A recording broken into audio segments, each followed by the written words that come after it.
For 300 years, the curse had claimed every woman who dared to love Prince Edmund. 17 noble daughters had tried to break his spell with true love's kiss, and 17 had died at the stroke of midnight. But when village healer Margaret volunteered, she carried a secret that could either save them both or destroy the kingdom forever.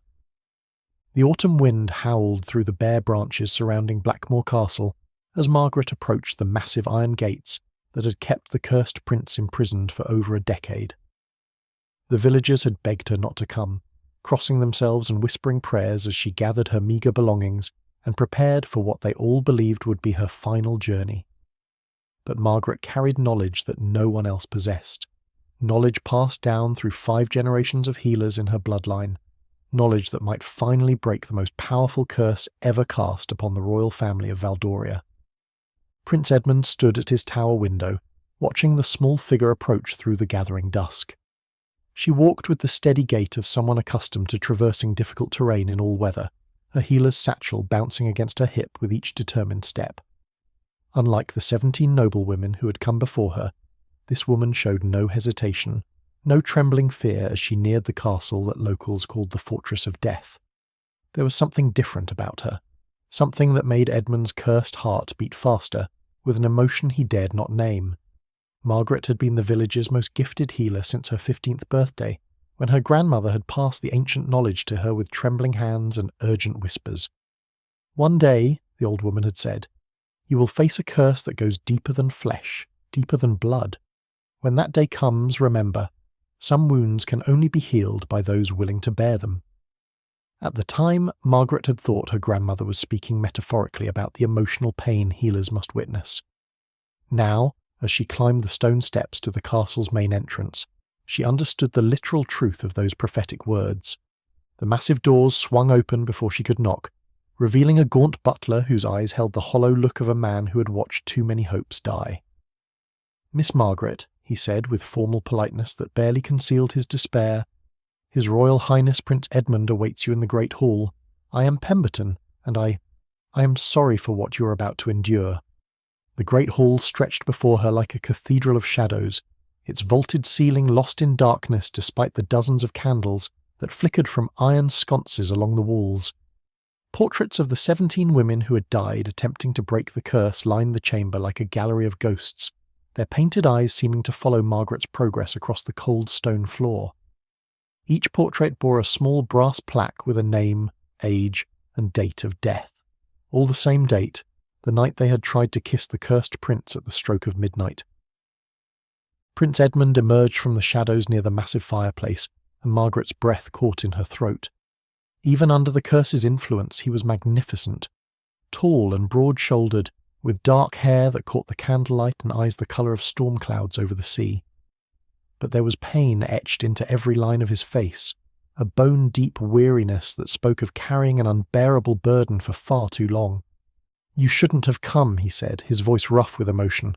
"I sent word to the village that no more women should sacrifice themselves for my sake. I cannot bear to be responsible for another death." His gaze swept over the portrait gallery, and Margaret saw his jaw clench with suppressed grief. 17 beautiful, innocent souls have perished because of me. I will not add an 18th to that collection. Margaret set down her healer's satchel and approached him with the same steady confidence she brought to treating wounded soldiers and fevered children. "Your Highness, with respect, you are not responsible for their deaths. The curse was, and curses, like any ailment, can be healed if one understands their true nature." She paused directly in front of him, close enough to see the flecks of gold in his grey eyes, close enough to catch the faint scent of sandalwood and sorrow that surrounded him. "I am not here to attempt what they attempted. I am here because I believe I understand what they missed." "What they missed?" Edmund stepped back, confusion replacing the resignation in his expression. "The curse is simple enough. I transform into a beast every full moon, and only true love's kiss can break the spell. But everyone who has tried to give that kiss has died at midnight. There is nothing to understand except that I am damned beyond redemption." Margaret walked slowly around the great hall, studying the portraits with the analytical eye of a healer examining symptoms. "Tell me about the curse, Your Highness. Not the common knowledge that everyone shares, but the actual words that were spoken when it was cast. Curses are like poison. To create an antidote, one must understand the precise nature of the toxin. Edmund was quiet for so long that Margaret thought he might refuse to answer. When he finally spoke, his voice carried the weight of 3 centuries of accumulated pain. My ancestor, Prince Aldrich, was a cruel and selfish man who cared for nothing but his own pleasure. A witch named Morgana came to his court seeking aid for her dying village, but he not only refused her request, he had her publicly humiliated and cast out. As she was dragged from the castle, she cursed the royal bloodline with these words, "As you have shown no love, so shall you be incapable of receiving it. Until one of your line learns to love another more than life itself, you shall be beasts in truth, and any who dare to love you shall share your fate." Margaret felt a chill of understanding race down her spine. "Incapable of receiving love," she murmured, pieces of the puzzle beginning to fall into place. "The 17 women who died. They came here to give you their love, to break the curse with their affection. But the curse doesn't say anything about receiving love breaking the spell." "What do you mean?" Edmund asked, moving closer despite his obvious fear of endangering her. "The curse says, until one of your line learns to love another more than life itself. It's not about someone loving you, Your Highness. It's about you learning to love someone else so completely that you would sacrifice everything for them." Margaret's eyes were bright with discovery and determination. Every woman who tried to break the curse approached it backwards. They thought their love for you would save you, but the spell requires you to love them more than your own life. Edmund stared at her in stunned silence, his mind reeling with the implications of her words. But that means... He couldn't finish the sentence, couldn't voice the terrible realization that was dawning. "It means the curse killed them, because they were trying to save you instead of letting you save them," Margaret said gently. "It means that for 300 years, your family has been fighting the curse with the very thing that strengthens it, the belief that you are the one who needs saving." The truth hit Edmund like a physical blow, sending him staggering backward to catch himself against the stone mantelpiece. "Dear God," he whispered, his face pale with horror. "They died because I let them try to rescue me. They died because I was too much of a coward to risk my own life for theirs." Margaret approached him carefully, as she would a wounded animal that might bolt or attack from fear. "You didn't know, Your Highness." No one knew. The curse was designed to hide its true nature, to ensure that each attempt to break it would only strengthen its hold. She reached out and gently touched his arm, ignoring the way he flinched at the contact. "But now we do know. Now we can break it properly." "No?" Edmund jerked away from her touch, his eyes wild with panic and determination. "No, I will not let you sacrifice yourself based on a theory. Even if you're right, even if the curse requires me to love you more than life itself, what makes you think that's possible? What makes you think I'm capable of that kind of love?" Margaret smiled, and for the first time since entering the castle, Edmund saw warmth and genuine happiness in her expression. "Because, Your Highness, I've been watching you for the past hour, and everything about your behavior tells me that you're already halfway there. You tried to send me away to protect me. You've spent 10 years refusing to let anyone else attempt to break the curse because you couldn't bear to be responsible for more deaths. You carry the weight of 17 lives on your conscience, even though their deaths weren't truly your fault." She stepped closer again, and this time he didn't retreat. A man who was truly incapable of love wouldn't feel such guilt, such desperate desire to protect others from harm. "But even if you're right about the curse," Edmund said, his voice barely above a whisper, "even if I could learn to love you that completely, how do we know it would work? How do we know you wouldn't still die at midnight?" "We don't," Margaret admitted with calm honesty. "But we know that the old way guarantees death. At least this way we have a chance." She paused, studying his face in the candlelight. "There's something else, Your Highness. Something I haven't told you about why I came here." Edmund's eyes sharpened with attention. "What?" Margaret took a deep breath, gathering courage for a confession she had never shared with another living soul. "I've known about the curse since I was a child. My grandmother was the village healer before me, and her grandmother before her, going back 5 generations. We are descendants of Morgana, the witch who cast the original curse." The silence that followed her words was so complete that Edmund could hear his own heartbeat thundering in his ears. When he finally spoke, his voice was deadly quiet. "You're telling me that you're descended from the woman who damned my family?" "Yes." Margaret met his gaze without flinching, though she could see the anger and betrayal building in his expression. "But I'm also telling you that along with her blood, I inherited her knowledge." I know how curses work, how they feed on specific emotions and desires, and I know that Morgana built a loophole into this curse, because even in her anger, she wasn't entirely without mercy. A loophole? Edmund's anger wavered, replaced by cautious hope. The curse can only be broken by genuine love, not the romantic infatuation that brought the 17 noble ladies here, but real love that develops over time through understanding and shared experience. That's why I asked to come here a week before the next full moon, instead of arriving on the night itself like the others did.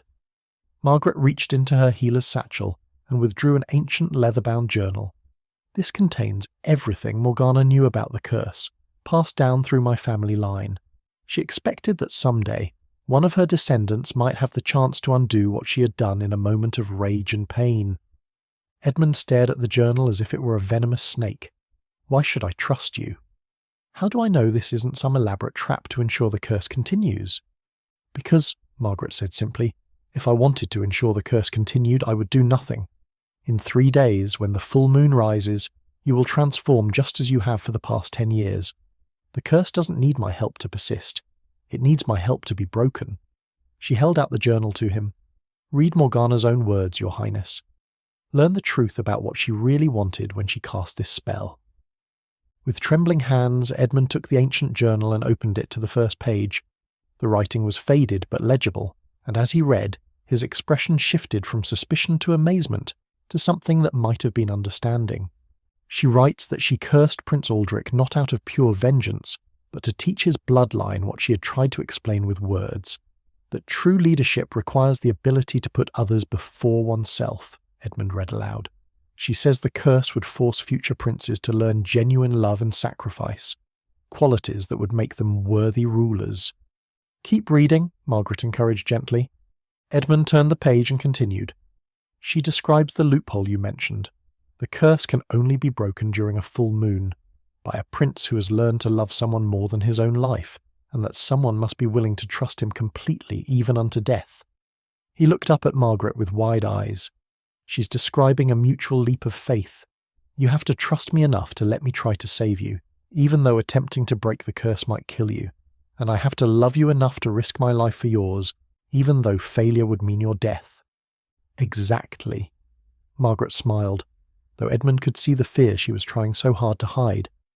We have 3 days to learn to trust each other completely. 3 days for you to discover whether you can love me enough to sacrifice everything for my life. And 3 days for me to find the courage to put my life entirely in your hands.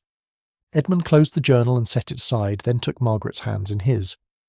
For the first time since she'd arrived, she felt the full weight of what she was proposing. This wasn't a fairy tale where true love conquered all through magic and wishful thinking. This was a test that would require both of them to grow beyond anything they had ever been before. Where do we begin? He asked. We begin by getting to know each other as people. Not as a cursed prince and a desperate healer, Margaret replied. We have 3 days to build the foundation for a love strong enough to break a 300-year-old curse. We begin with truth.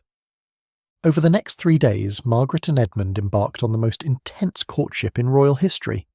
On the first morning, they shared a simple breakfast in the Great Hall, but what began as polite conversation gradually deepened into something more profound. Margaret told him about her first experience with death, a young boy who had fallen from a tree when she was only 12, how she had tried every remedy she knew and failed, how his mother had blamed her for his death. I learned that day, she said, cutting her bread with deliberate precision, that knowledge without wisdom is dangerous, that having the power to heal means accepting the weight of every failure. She looked up at Edmund with eyes that held depths of understanding beyond her years. I suspect you know something about carrying that kind of guilt. Edmund nodded slowly, recognizing in her words the echo of his own torment. Every month when I transform, I remember the night I first changed. I was 16, and my younger sister Catherine was in the garden. She heard the roars, came to investigate. His voice broke slightly. She never recovered from the terror of seeing what her brother had become. She died of fever 3 months later, but I know it was really fear that killed her. Fear of me. Their shared understanding of guilt and loss created an immediate intimacy that surprised them both. By afternoon, they were walking through the castle gardens, Edmund pointing out the roses his mother had planted decades ago, now wild and overgrown, but still blooming with stubborn beauty. Margaret knelt beside a particularly magnificent red bloom, inhaling its fragrance. "Your mother had excellent taste," she observed. "These are healing roses. Their petals can be made into a tea that soothes anxiety and promotes peaceful sleep." She looked up at him with a gentle smile. "I think she planted them hoping they might bring you comfort." "You see goodness everywhere, don't you?" Edmund asked, settling on the stone bench beside the rose garden. "Even in places where others see only darkness and decay." "I see truth," Margaret corrected softly. "And the truth is that beauty and pain often grow from the same soil. Your curse has caused suffering, yes, but it has also shaped you into someone capable of deep compassion, someone who values life and love because you know how precious they are." The second day brought deeper revelations. As they explored the castle's library together, Edmund showed Margaret volumes of poetry he had written during the long, lonely years of his imprisonment. His words were haunting and beautiful, filled with imagery of darkness and light, imprisonment and freedom, the ache of longing for human connection. "I never intended for anyone to read these," he admitted, watching nervously as Margaret turned the pages of his private journal. "They were just a way to keep my humanity alive during the times when I felt more beast than man." Margaret paused at a particularly moving verse about a caged bird learning to sing despite its captivity. "Edmund, these are extraordinary. You've taken your pain and transformed it into something beautiful, something that could touch other people's hearts." She looked up at him with shining eyes. "This is what love does. It takes our suffering and creates meaning from it." That evening they sat by the fire in Edmund's private chambers, a liberty that would have scandalized the court but felt perfectly natural to them both. Margaret had brought her own collection of writings, medical notes mixed with personal observations about the people she had treated, their stories, their courage in facing illness and death. "Listen to this," she said, reading from a page dated 2 years earlier. "Old Henrik the blacksmith fought lung fever for 6 weeks. When I told him he was dying, he said, 'At least I'll see my Emma again.'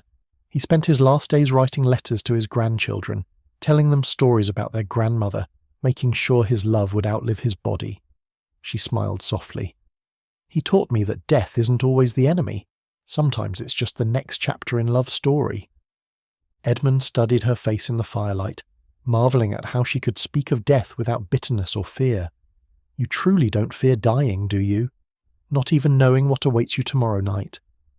"I fear many things," Margaret replied honestly.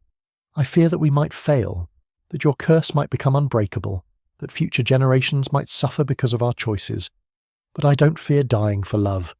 I fear living without it. These 3 days with you have shown me a joy I never imagined possible. If I die tomorrow night, I die having experienced the greatest gift life can offer."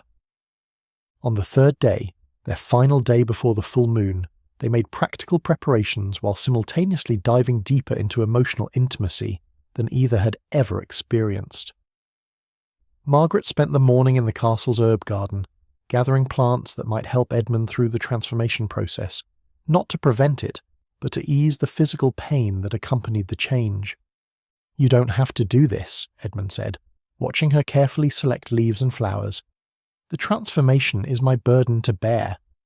"Love shares burdens," Margaret replied simply. "Besides, I'm a healer. Easing pain is what I do." She paused in her gathering to look at him seriously. "Edmund, there's something I need you to understand about tonight. When the time comes when we attempt to break the curse, you cannot hesitate because of fear for my safety. If you hold back, if you let concern for me override your willingness to act, we will both die." Edmund felt cold dread wash over him. "What are you saying?" "I'm saying that breaking this curse will require you to act against every protective instinct you have.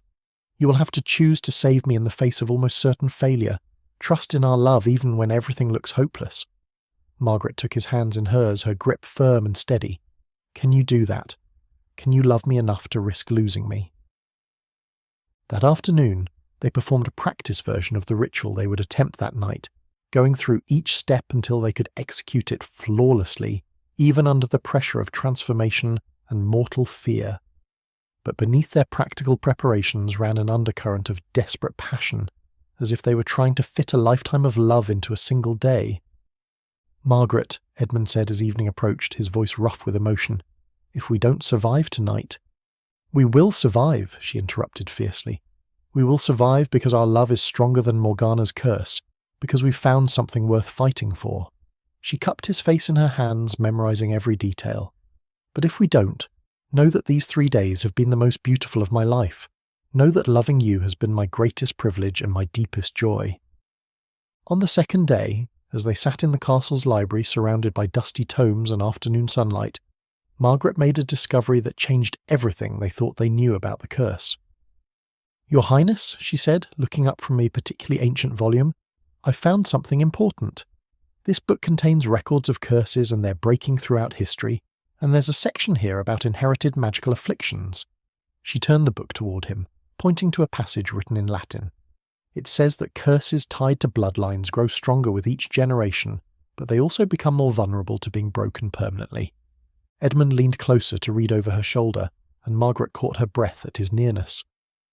Somewhere over the past 2 days, her feelings for him had shifted from sympathetic concern to something much deeper and more dangerous.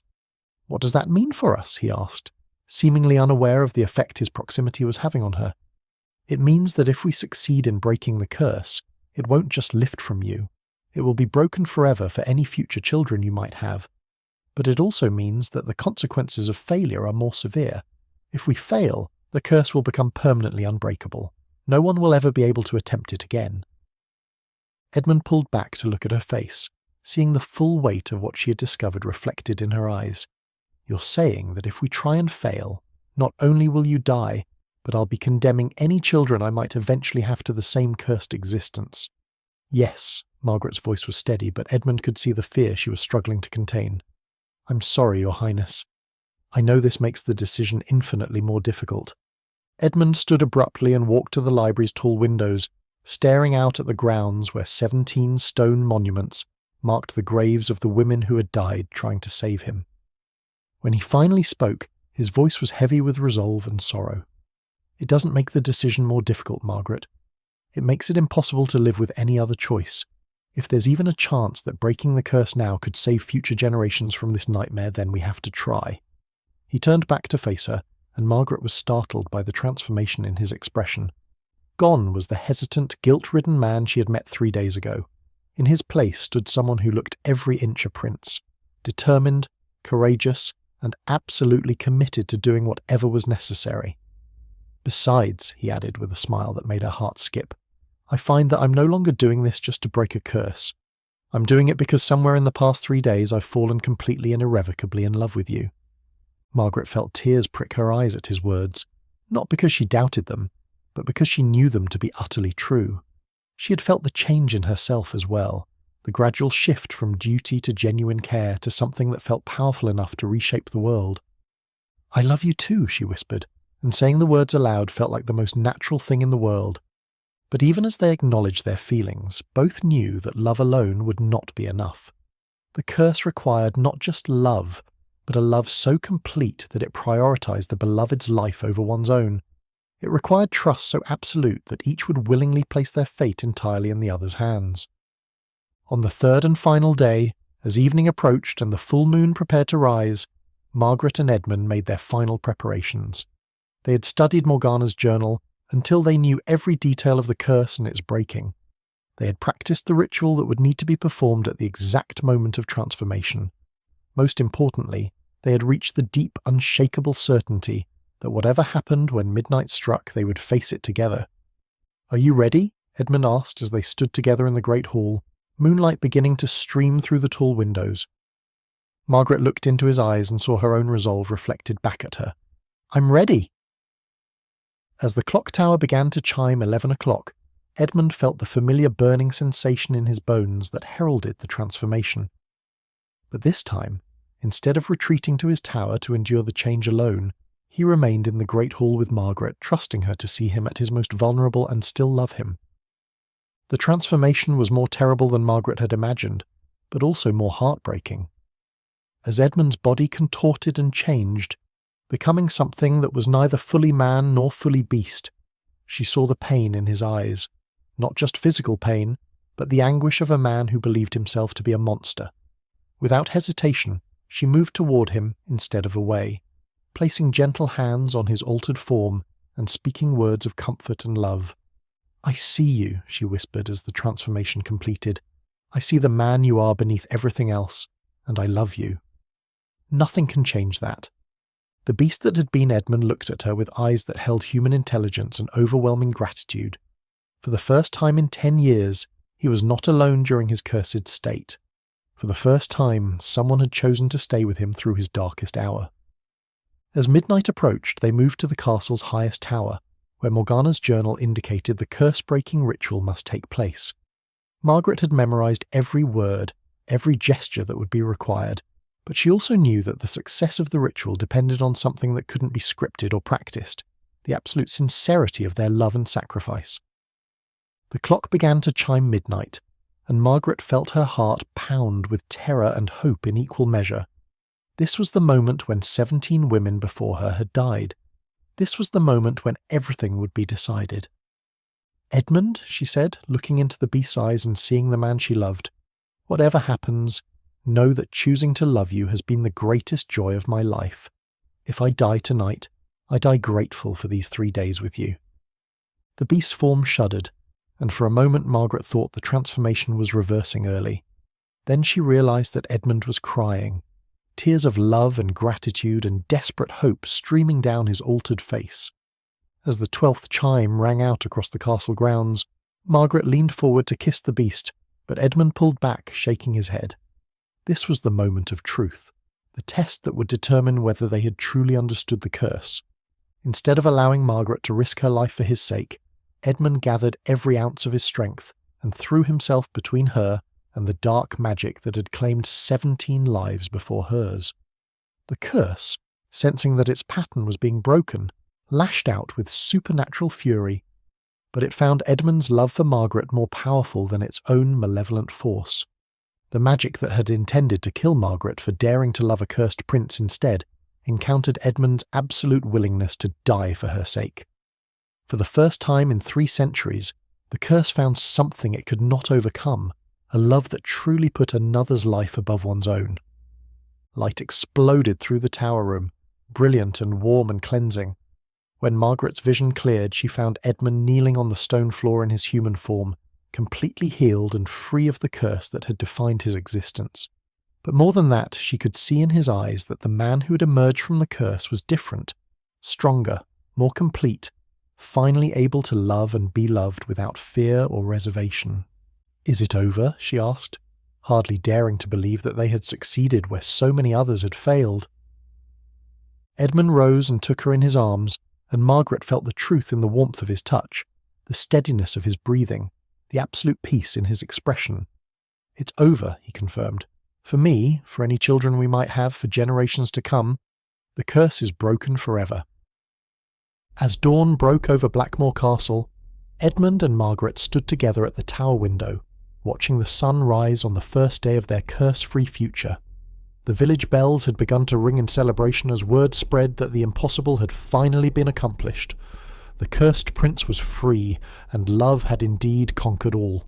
6 months later, as spring flowers bloomed in the castle gardens that had been barren for so many years, Prince Edmund and Margaret were married in a ceremony that celebrated not just their union, but the triumph of love over darkness, hope over despair, and courage over fear.